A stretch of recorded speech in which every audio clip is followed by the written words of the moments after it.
2-3 दिन में मेरी बेटी की शादी है, तो मेरे पास कोई और रास्ता भी नहीं है। बस आपसे सिर्फ एक यही विनती है कि मेरी बेटी की शादी एकदम शांति से होने देना। ये कंगन आप अपने पास ही रखिए। मैंने यहाँ आपको पैसे लेने के लिए नहीं बल्कि पैसे देने के लिए बुलाया।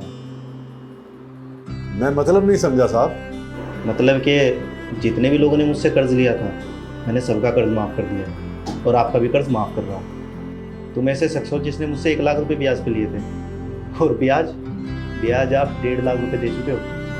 आपको सुनने में अजीब लग रहा होगा ना।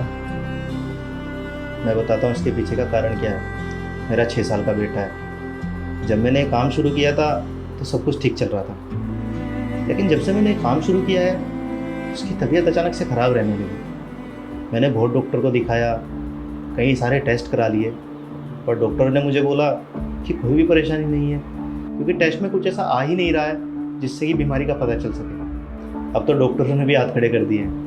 उन्होंने मुझसे बोला कि उनकी कुछ भी समझ में नहीं आ रहा है कि ये बीमारी क्या है। लेकिन अभी पिछले कुछ दिनों से मुझे समझ में आ गया है कि प्रॉब्लम मेरे बेटे में नहीं, इस परेशानी का असली कारण मैं हूँ। क्योंकि मैं बहुत नीच काम करता हूँ, ब्याज खाता हूँ, लोगों को परेशान करता हूँ, अपने पैसे वापस लेने के लिए उन्हें धमकी देता हूँ। जितने पैसे उन्होंने मुझसे लिए हैं उससे भी ज़्यादा पैसे उनसे ज़बरदस्ती वसूल करता हूँ। कई बार उनकी चीज़ें रख लेता हूँ, पता नहीं क्या क्या।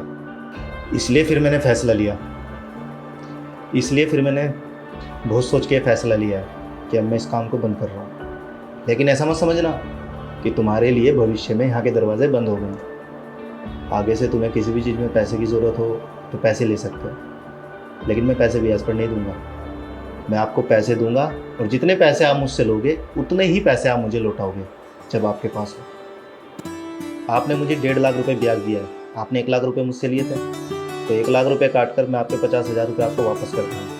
तो आप वो पैसे अपनी बेटी की शादी में लगा देना। लोग सही कहते हैं, आदमी ब्याज तो खाता है लेकिन साथ के साथ गरीबों की बद्दुआ भी लेता है। शायद उन्हीं बद्दुआओं की वजह से मेरे घर में सब चल रहा है। अरे नहीं साहब, आप परेशान बिल्कुल मत होइए। देखना आपका बेटा बहुत जल्द ठीक हो जाएगा।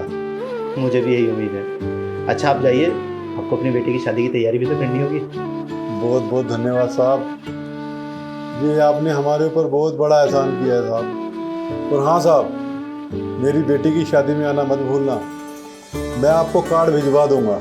अरे इनविटेशन की भी ज़रूरत नहीं है, मैं आपकी बेटी की शादी में ज़रूर आऊँगा। ठीक है साहब, मैं चलता हूँ, भगवान आपका भला करे।